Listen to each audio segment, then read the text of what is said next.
थोड़ा सा पीछे आओ, आप भी तो अर्धनारेश्वर हो, आपके अंदर भी तो दोनों ऊर्जा है।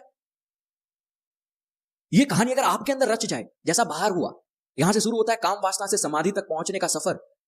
ध्यान से सुनना, अब गहरी बातें होगी, ध्यान बिल्कुल यहां रखना। बाहर ये कहानी कैसे रच रही है? एक लड़का एक लड़की, वो दोनों खुद में तो अर्धनारेश्वर है, लेकिन जब इसमें एक बड़ी दूसरी में दूसरी बड़ी, तो दोनों एक हो गए और तीसरा पूर्ण बन गया। यही सेम कहानी आपके अंदर रचा दी जाए, आपके अंदर भी तो दोनों ऊर्जा है, बस एक थोड़ी सी ज्यादा होती है, लेकिन दूसरी भी तो मौजूद है। मैं मर्द हूं, मेरे अंदर मैस्कुलाइन ज्यादा है, अभी एग्रेसिव हूं, मैं आपको समझा रहा हूं, मेरा जोश है, मेरे अंदर मैस्कुलाइन है।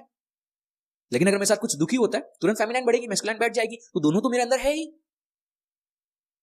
एक सबसे ज्यादा रहती है, डोमिनेटिंग होती है।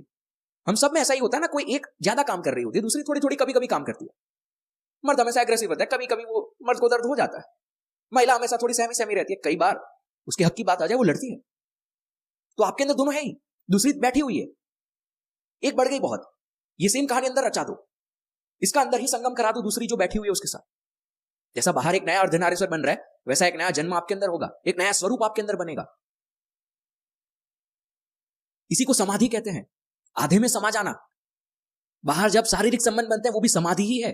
आपने देखा, ऑब्जर्व किया, जब वो दो एक होते हैं ना, वो अलग नहीं रहते हैं, हम भूल जाते हैं। जब काम वासना, शारीरिक संबंध, संभोग ऐसी चीजें होती है, तो वो दो एक नहीं रहते, वो दोनों अलग अलग नहीं रहते हैं, वो दोनों एक हो जाते हैं। वो अपनी आइडेंटिटी भूल जाते हैं। एक पुरुष अपनी आइडेंटिटी भूल जाता है, एक महिला अपनी आइडेंटिटी भूल जाती है, वो दोनों एक हो गए, इसे समाधि कहते हैं। संभोग, समाधि, ये सारे शब्दों में देखो रिलेशन आपको दिखेगा, वो दोनों का एक हो जाना। लेकिन वो कुछ समय के लिए होता है, बाहर ज्यादा लंबे समय तक नहीं हो सकता, वो हमेशा थोड़ी चिपके रहेंगे। वो कुछ मोमेंट के लिए समाधि को एक्सपीरियंस करके अलग हो जाएंगे।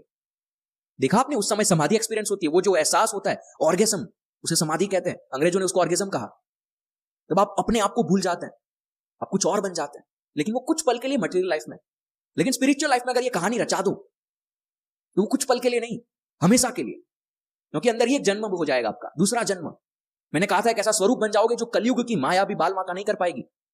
लेकिन कैसे, ये कहानी अपने अंदर कैसे रची जाए? आपको सेम चीज सोचनी है जैसा बाहर हो रहा है ना, काम वासना से समाधि तक का सफर। इसलिए मैं कहता हूं इसको,